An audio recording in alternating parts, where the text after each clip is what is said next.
याच्याशिवाय अन्य आपले कॅबिनेट मंत्री, इथले पालकमंत्री असे सर्वजण उपस्थित राहणार आहे. मला या निमित्ताने हे पण सांगावंसं वाटतं आहे की या कार्यक्रमामध्ये ज्या देशभरातल्या महिला सगळ्या ज्या अध्यक्ष आणि त्यांच्या मेंबर्स आलेल्या आहेत, ह्या सगळ्याजणी एकत्र बसून विचार करणार आहेत की आपण महिलांच्या सुरक्षेकरता आणि सन्मानाकरता एकत्रितपणे आपण कसं काम केलं पाहिजे. या बैठकीमध्ये अनेक विषय होणार आहे आणि सगळ्यात महत्त्वाची गोष्ट म्हणजे या 2 दिवसाच्या कॉन्फरन्सकरता महाराष्ट्र राज्य महिला आयोगाचं मोठं सहकार्य राष्ट्रीय महिला आयोगाला मिळालेलं आहे. त्याच्याकरता मी महाराष्ट्र राज्याच्या महिला आयोगाच्या अध्यक्षा रुपाली चाकणकरजी यांचेही खूप खूप आभार व्यक्त करते. उद्याच्या या कार्यक्रमामध्ये पॉश जे आहे, सेक्शुअल हॅरासमेंट ॲट वर्कप्लेसचा जो कायदा आहे याच्याबद्दलचं एक पुस्तकाचं प्रकाशनसुद्धा माननीय मुख्यमंत्र्यांच्या हस्ते होणार आहे. आणि 2 दिवसाची ही जी कार्यशाळा आहे याची रूपरेषा पण अतिशय उत्तमपणे आम्ही आखलेली आहे. पहिल्या दिवशी आम्ही देशामध्ये महिला आयोगांसमोर, सगळ्या आयोगांसमोर, तो राष्ट्रीय महिला आयोग असेल नाही तर महिला आयोग राज्यांचा असेल, यांच्यासमोरची जी आव्हानं आहेत याच्याबद्दलची आम्ही चर्चा करणार आहोत आणि त्या आव्हानांना कसं सामोरं जायचं, महिलांचे ज्या तक्रारी आहेत त्या तक्रारी व्यवस्थितपणे कशा सोडवायच्या, ह्याच्याकरता एक सुसूत्रीकरण, एकत्रित पद्धत कशी होऊ शकेल या विषयावर आम्ही चर्चा करणार आहोत. याच्यासोबतच जे ह्युमन ट्रॅफिकिंग होतं आहे, ज्याच्या सगळ्यात पहिल्या शिकार महिला होतात, त्यामुळे अँटी ह्युमन ट्रॅफिकिंगबद्दलसुद्धा उद्या या कार्यशाळेमध्ये चर्चा होणार आहे. त्यासोबतच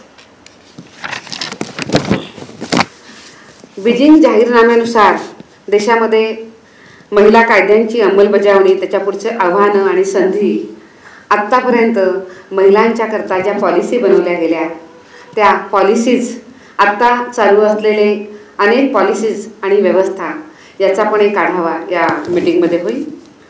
यामध्ये सगळ्यात महत्त्वाची अजून एक गोष्ट ही आहे की जसं वेगवेगळ्या कायद्यांच्या मध्ये काम करतो, त्यांच्याबद्दल आपण बोलतो, त्यासोबतच हे सुद्धा बघणं गरजेचं आहे की आजच्या आधुनिक काळातल्या ज्या महिला आहेत त्या उत्तम पद्धतीने पुढे कशा जातील. आपण हे सुद्धा बघतो की आता सायबर क्राईम्स अतिशय मोठ्या प्रमाणामध्ये आपल्यासमोर आव्हान म्हणून उभं राहिलेलं आहे. यालासुद्धा उत्तमपणे टॅकल करणं, त्याच्यामध्ये सायबर क्राईमला बळी न पडणं याकरता सुद्धा जनजागृती करण्याची खूप मोठी गरज आहे. राष्ट्रीय महिला आयोगाने मोठ्या प्रमाणामध्ये आर्टिफिशियल इंटेलिजन्समध्ये सुद्धा काम करणं हाती घेतलेलं आहे. आमचा एक कार्यक्रम आहे यशोदा AI, ज्याच्या माध्यमातून आम्ही वेगवेगळ्या क्षेत्रातल्या महिलांना ट्रेनिंग देत असतो आणि त्यांनी आर्टिफिशियल इंटेलिजन्सचा उपयोग करून आपल्या जीवनामध्ये त्या कशा पुढे जाऊ शकतील याबद्दल विचार आहे आणि सायबर क्राईम रोखण्याकरता सुद्धा विचार आहे. त्याबद्दलसुद्धा या बैठकीमध्ये चर्चा होणार आहे. आपली जी राज्यघटना आहे या राज्यघटनेच्या निर्मितीमध्ये महिलांचं खूप मोठं योगदान राहिलं आहे. आपल्या सगळ्यांना माहिती आहे की जी आपली मसुदा समिती होती त्या मसुदा समितीमध्ये 15 महिला, त्यांचं अतिशय मोठं योगदान त्या समितीमध्ये राहिलं आहे आणि राज्यघटना पुढं जेव्हा तयार झाली तेव्हा त्यांनी मोठं काम त्यामध्ये केलं आहे. पण त्यांच्याबद्दल आज आपल्याला असं जाणवतं की खूप कमी माहिती लोकांना आहे आणि म्हणूनच या पार्श्वभूमीवर महिला आयोगाने पुढाकार घेतलेला आहे आणि राज्यघटनेच्या निर्मितीमध्ये महिलांचं योगदान या विषयावर विशेष परिसंवाद आयोजित केलेला आहे, ज्यामध्ये या महिलांबद्दलची उत्तम माहिती, त्यांचं योगदान हे सगळ्या देशापुढे येऊ शकेल. राज्य महिला आयोगाच्या अध्यक्षा आपल्या राज्यांच्यामध्ये त्यांच्याबद्दलसुद्धा बोलतील असंही आम्हाला वाटतं आहे.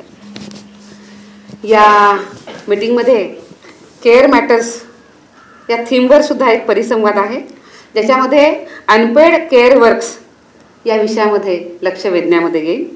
महिलांच्या शारीरिक आणि मानसिक आरोग्याविषयीची जनजागृती हा खूप मोठा विषय आहे.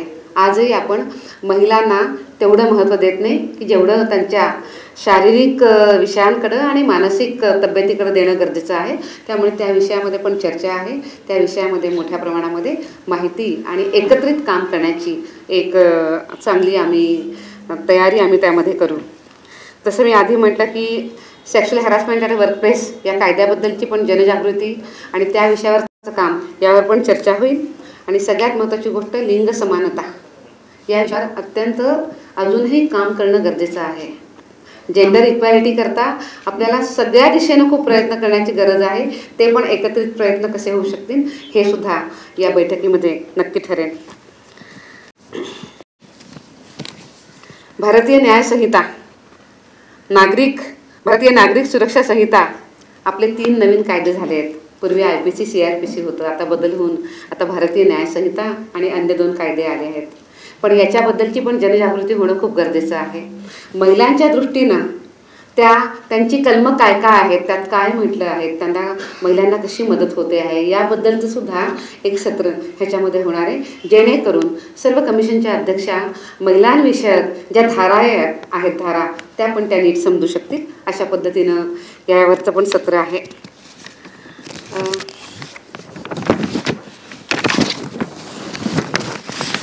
असे अनेक सत्र याच्यामध्ये होणार आहे. आणि जसं मी आता सांगितलं आपल्याला की महाराष्ट्र राज्यांमधले प्रमुख व्यक्ती यामध्ये सहभागी होणार आहे उद्घाटन सत्रामध्ये.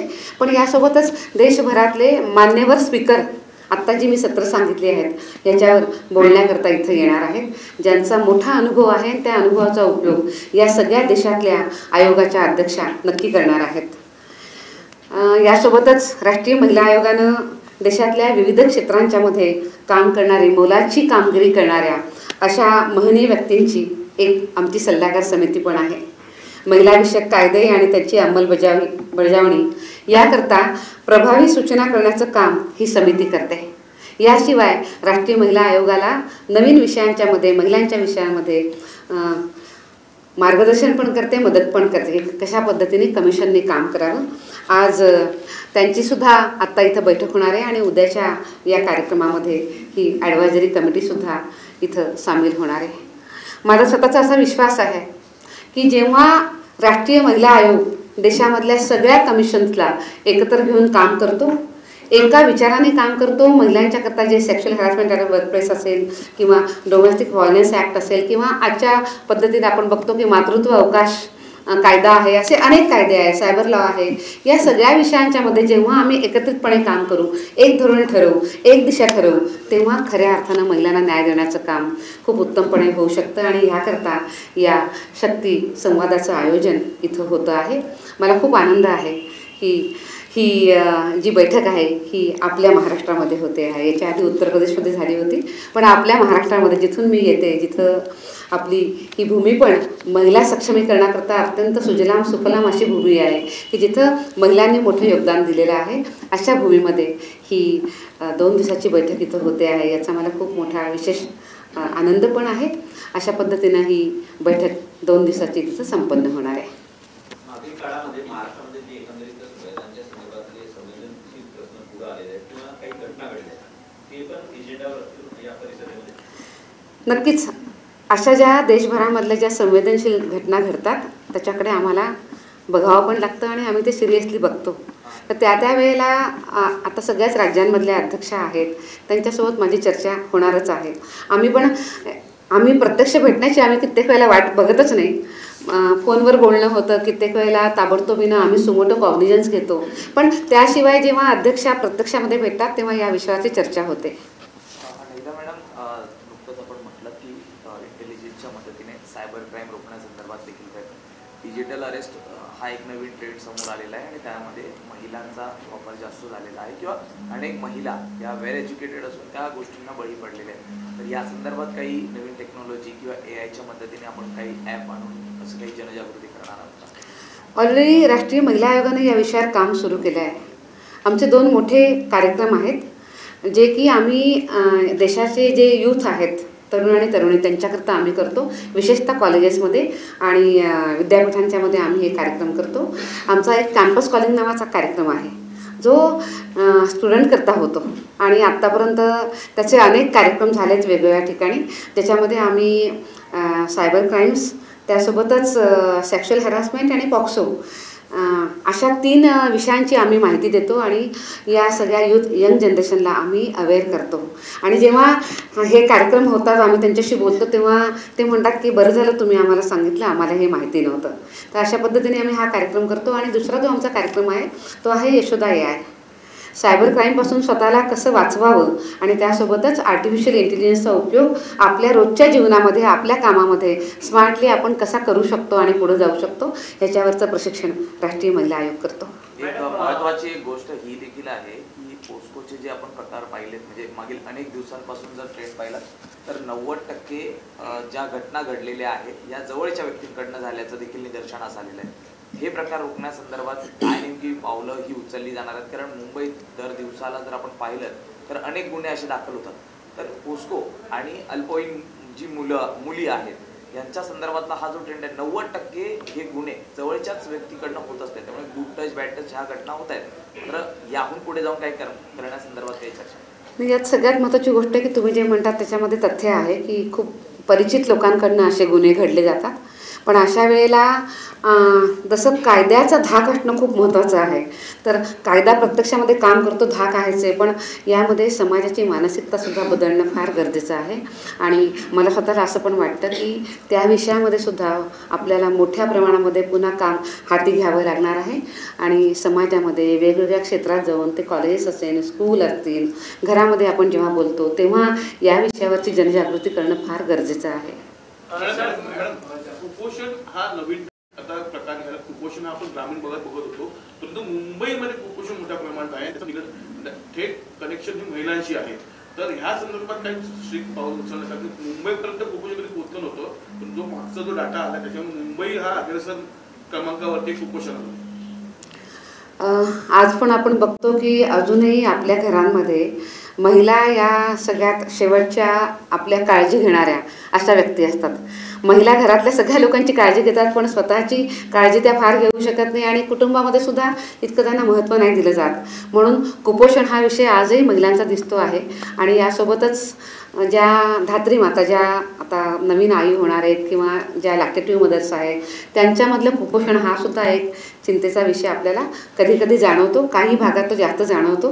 मुंबईमध्ये सुद्धा तो आता आला आहे असं तुम्ही मला सांगितलं. पण मला असं वाटतं की या सगळ्या विषयामध्ये पुन्हा अवेअरनेस हाच एक भाग आहे. सरकारच्या अनेक योजना आहे. आता पोषण आहाराचा एक पण आता केला जातो, जनजागृतीकरता पाहिलं जातं. आता केंद्र सरकारचे त्याच्याबद्दल निर्देश आहे. माझ्या सांगण्यामध्ये ते राहून गेलं की पोषण आहार जो आहे तो महिलांचा असेल, त्यांच्या बाळांचा असेल, छोट्या मुलांचा असेल आणि त्याकरता असलेली जनजागृती असेल, त्याच्याकरता आता भारत सरकारचे पुन्हा कार्यक्रम आले. ते दरवर्षी येतच असतात. आपण त्याचं अंमलबजावणी करत असतो, पण ते करून सोडून दिले असं करून चालत नाही. तर त्याच्याकरता वारंवार काम करावं लागतं. आम्ही आत्ता या बैठकीमध्ये त्या विषयावर सुद्धा आम्ही नक्कीच चर्चा करू.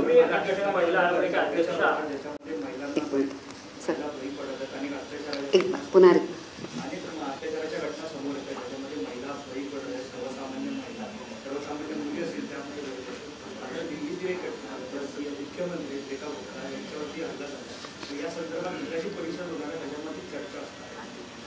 मुळात त्यांच्यावर जो हल्ला झाला आहे हा हल्ला अत्यंत निंदनीय आहे. जेव्हा एक जनप्रतिनिधी लोकांच्या समस्या सोडवण्याकरता समोर येते, घेते, त्यांचं ऐकते, त्यावेळेला एखाद्या व्यक्तीनं अशा पद्धतीने त्यांच्यावर हल्ला करणं हे संतापजनक आहे, अत्यंत निंदनीय आहे. पण हे भ्याडपणाचं पण लक्षण आहे. अशा पद्धतीचे हल्ले होऊ नयेत.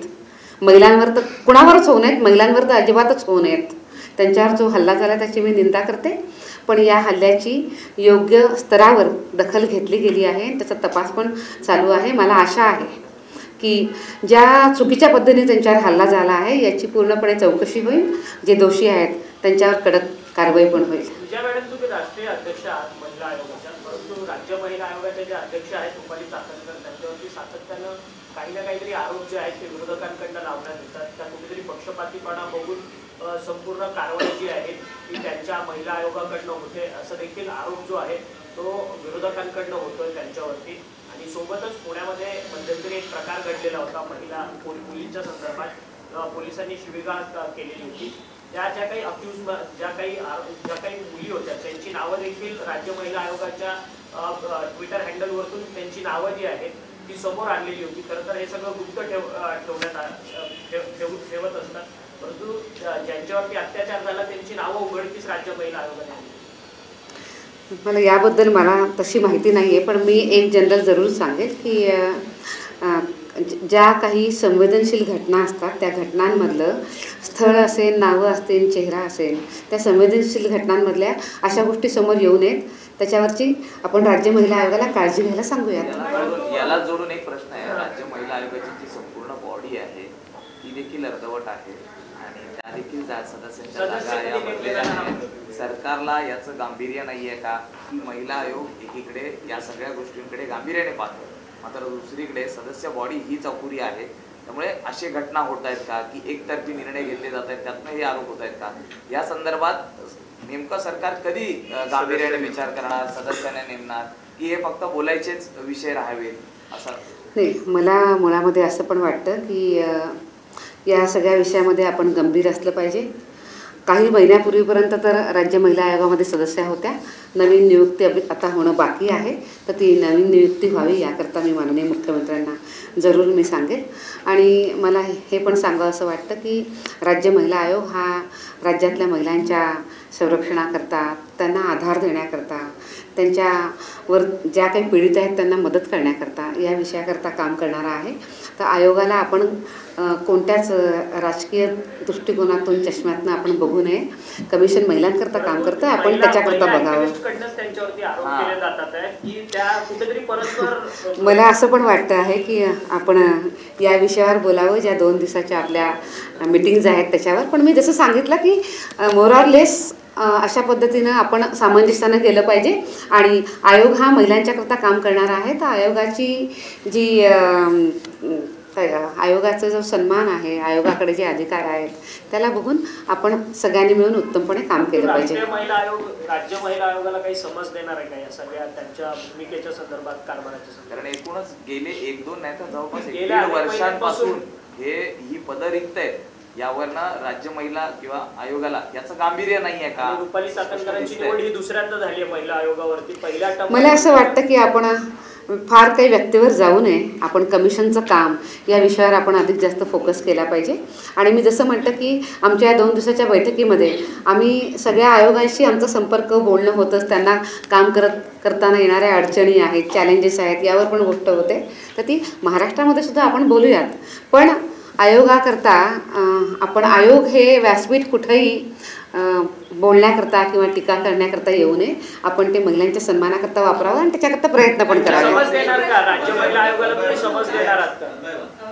तक्रारदार महिला किंवा ज्या पीडित महिला आहेत त्यांच्याशी वागण्याचा प्रोटोकॉल काय असला पाहिजे पोलिसांचा, या बाबतीत महिलांचं काही तुम्ही हे करणार आहात? कारण गेले काही दिवसात ज्या घटना घडल्यात, पुण्यामधल्या 2 घटना घडल्यात, आपण त्यामध्ये खूप चुकीच्या पद्धतीने हे गेलाय, संदेश गेलाय लोकांपर्यंत की पोलीसच ऐकून घेत नाहीये. तर यासाठी तुम्ही महिलांचं समुपदेशन तुमच्या आधी आयोगाच्या अध्यक्षांचं पूर्ण राज्यातल्या कशा प्रकारे करणार आहात? कारण हा खूप जास्त गंभीर मुद्दा गेल्या काही दिवसात मॅडम अधोरेखित होतोय.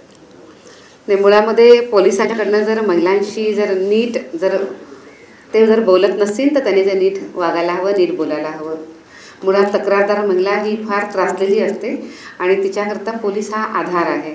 अशा काही घटना घडल्या असतील तर मी ते जरूर बघेन. पण मला हे पण सांगायचं आहे की कित्येक वेळेला आपल्यासमोर एक बाजू येते. मला या विषयामध्ये फार माहिती नाही आहे, मी याबद्दल बोलत नाही आहे. पण आपल्याला दोनही बाजू समजून घेणं खूप गरजेचं असतं. मी दुसरी गोष्ट ही पण सांगेन की आयोगाचे अध्यक्ष म्हणून जेव्हा मी बोलते, पोलिसांच्याकडे जाते, त्यांना सांगते, त्यावेळेला आम्हाला हे पण जाणवतं की इतक्या तक्रारी येतात. तक्रारींचं प्रमाणसुद्धा खूप वाढलं आहे, कारण आता महिलांच्यामध्ये अवेअरनेस वाढला आहे आणि स्वाभाविक रीतीनं पोलिसांवर सुद्धा खूप कामाचं प्रेशर येतं आहे. हे सुद्धा आपल्याला बघणं खूप गरजेचं आहे. पण याचा अर्थ असं नाही की त्यांनी काहीही म्हणावं. असं ते कुठं काही घटना घडली असेल तर त्यावर नक्कीच दखल घेतली जाईल आणि बघता येईल की त्यावर काय आहे ते. महिलांनी पोलिसांकडे का जावं? जर राज्य महिला आयोग सक्षम आहे किंवा त्यांच्याकडूनच त्यांचे महिलांचे प्रश्न सोडवावेत अशी अपेक्षा नाही. मला ह्याच्यामध्ये थोडंसं आपल्याला सांगायचं आहे की कित्येक वेळेला महिलांची जी प्रकरणं असतात, जी कौटुंबिक वादविवाद आहेत, त्याच्याकरता राज्य महिला आयोग असेल किंवा अन्य आयोग असतील, हे खूप प्रयत्न करतात. एका सिटिंगमध्ये हे सगळे विषय सेटल होत नाहीत. त्याला अनेक सेशन्स तुम्हाला करावे लागतात, अनेक काउन्सिलिंग करावे लागतात, त्याच्यामध्ये काही प्रमाणामध्ये यश येतं.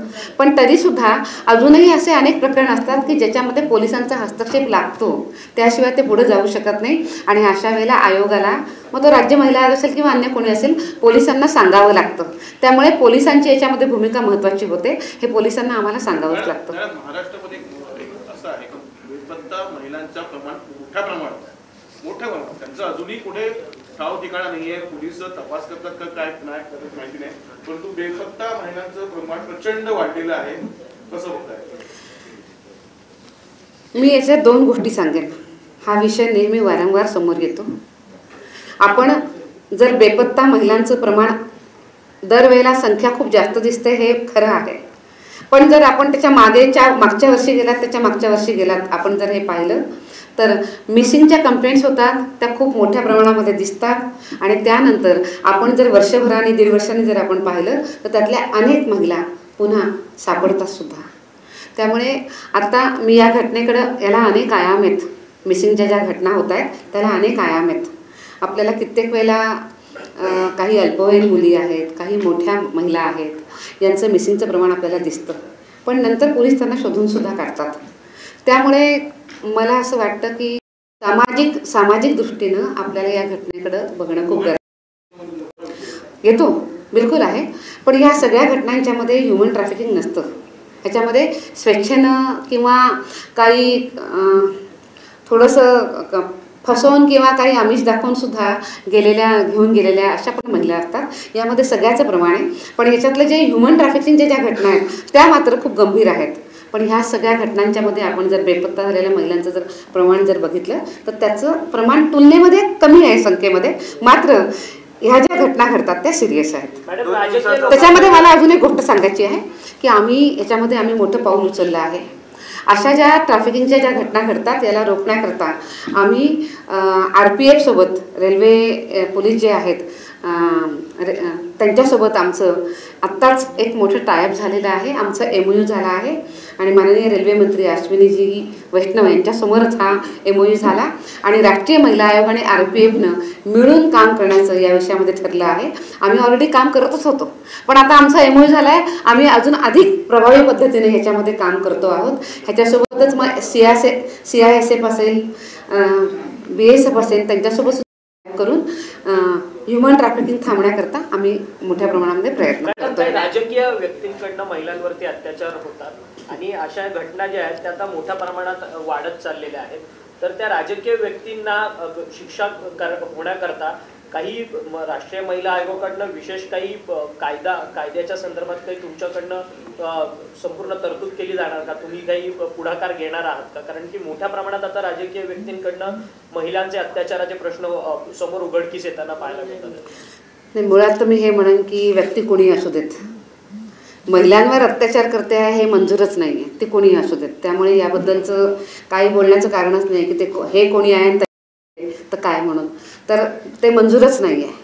पण यामध्ये सगळं असं पण आहे की ते जर कोणत्या सभागृहाचे जर सदस्य असतील किंवा असे कोणी जर असतील तर त्या सभागृहामधले त्यांचे जे प्रमुख आहेत त्यांना त्यावरची कारवाई करण्याचे अधिकार आहेत.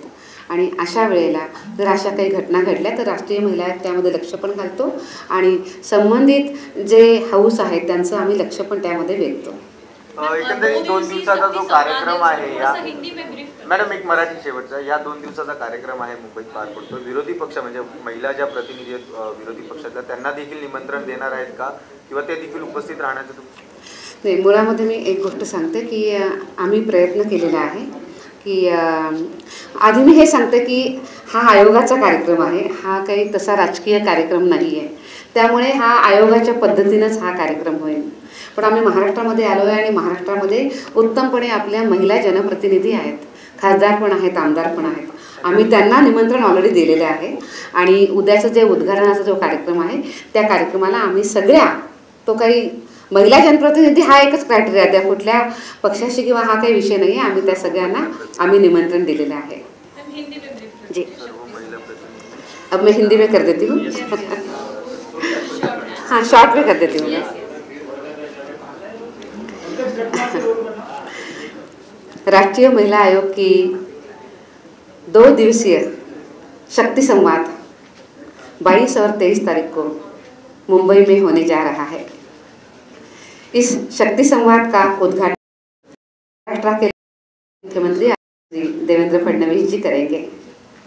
उन्हीं के साथ महाराष्ट्र के दोनों उप मुख्यमंत्री, हमारे दोनों भी सभागार जो है उसके स्पीकर, डिप्टी स्पीकर, और उसी के साथ साथ हमारे यहाँ के पालक मंत्री और कुछ लोग इसके लिए उपस्थित रहेंगे। ये जो कार्यक्रम है ये कल 22 तारीख को ट्राइडेंट में सुबह 10:30 बजे संपन्न होगा। इस कार्यक्रम के लिए देश भर की हमारी जो विमेन कमीशन की प्रदेश की राज्यों की जो विमेन कमीशन है उसकी चेयरपर्सन, उसी के साथ साथ उनकी मेंबर्स और मेंबर सेक्रेटरी आने वाली है। मुझे बहुत खुशी है कि देश के जितने भी स्टेट के कमीशंस है उन सभी कमीशन का रिप्रेजेंटेशन इस मीटिंग में हो रहा है, यानी कि जो अभी कमीशन चल रहे हैं उसकी 100% उपस्थिति अभी मुंबई के इस मीटिंग में हो रही है। मुझे ये कहते हुए बहुत हर्ष हो रहा है कि इस 2 दिवसीय बैठक को करने के लिए हमें महाराष्ट्र राज्य महिला आयोग का बहुत बड़ा सहयोग मिला है।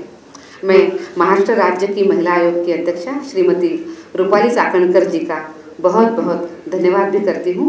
काफ़ी अच्छे तरीके से स्टेट विमेन कमीशन ने इस बैठक की, इस मीटिंग की तैयारी भी करी है। इस 2 दिवसीय मीटिंग में हम ये प्रयास करेंगे कि अलग अलग विषयों पर बातचीत हो। राष्ट्रीय महिला आयोग ने इस शक्ति संवाद का आयोजन इसके पहले उत्तर प्रदेश अयोध्या में किया था और उसके बाद अभी मुंबई में ये हो रहा है। इसका उद्देश्य भी ये है कि महिलाओं के जो अनेक प्रश्न हैं उसी के साथ साथ महिलाओं का क्षमतावर्धन करने के लिए अनेक कार्यक्रम हैं।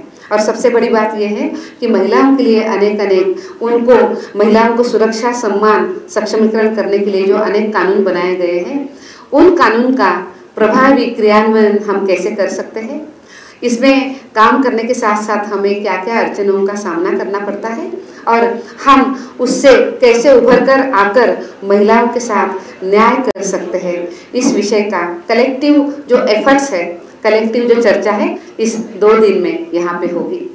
इस बैठक में एंटी ह्यूमन ट्रैफिकिंग है, उसी के साथ साथ कंसेंट एज है, उसके साथ साथ जो हम कह सकते हैं कि एकत्रित मिलते हुए पॉक्सो और पॉश के लिए हम कैसे काम कर सकते हैं, ऐसे अनेक विषयों पर हम चर्चा करेंगे। राष्ट्रीय महिला आयोग विशेष रूप से हमारी जो यंग जनरेशन है उनके लिए भी काम कर रहा है और इसके लिए हम कुछ कार्यक्रम करते हैं।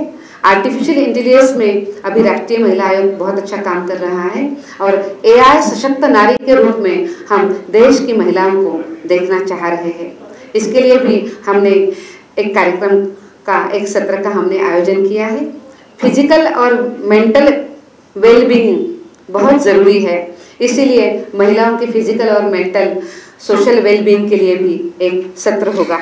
इसके साथ साथ एक बहुत महत्वपूर्ण सत्र इस बैठक में हो रहा है जिसके बारे में मुझे आपको जानकारी देनी है, जो कि हम कहते हैं कि केयर मैटर्स ये थीम पर आधारित एक परिसंवाद हम कर रहे हैं जिसमें अनपेड केयर वर्क्स, इस विषय में हम सभी का ध्यान भी आकर्षित करेंगे और उसी के साथ साथ हम ये भी एक बात करेंगे। कल एक सत्र होगा, जो सत्र महिलाओं को हम सिर्फ एक लिंग के आधार पर ही देखते हैं, महिलाओं को हमने एक ह्यूमन बीइंग के रूप में हमने देखना चाहिए, उनको स्त्री देह से आगे हमने देखना चाहिए, इसीलिए उस विषय पर भी कल एक सत्र हो रहा है।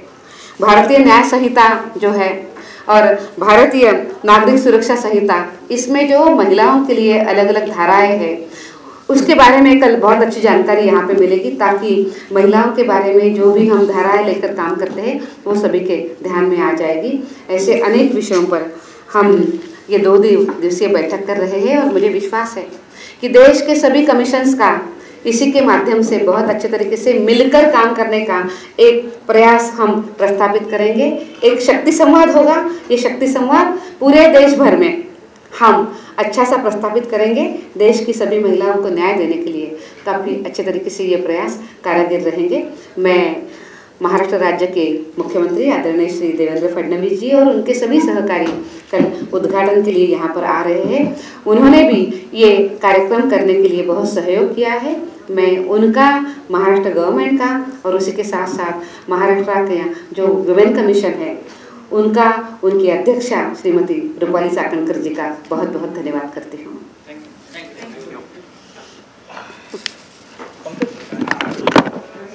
एक एजेंसी मीडिया छोटा सा एकदम छोटा कर देने वाला ब्रीफ में करते हैं क्योंकि हम लोग पॉलिटिकल सवाल कुछ लिए नहीं। पंकज का पर अभी ना एक सबको एक ही साथ करते हैं, तीनों एजेंसीज का कर लेते हैं। पंकज मेरी बस आपसे एक रिक्वेस्ट है कि इस कार्यक्रम के बारे में थोड़ा सा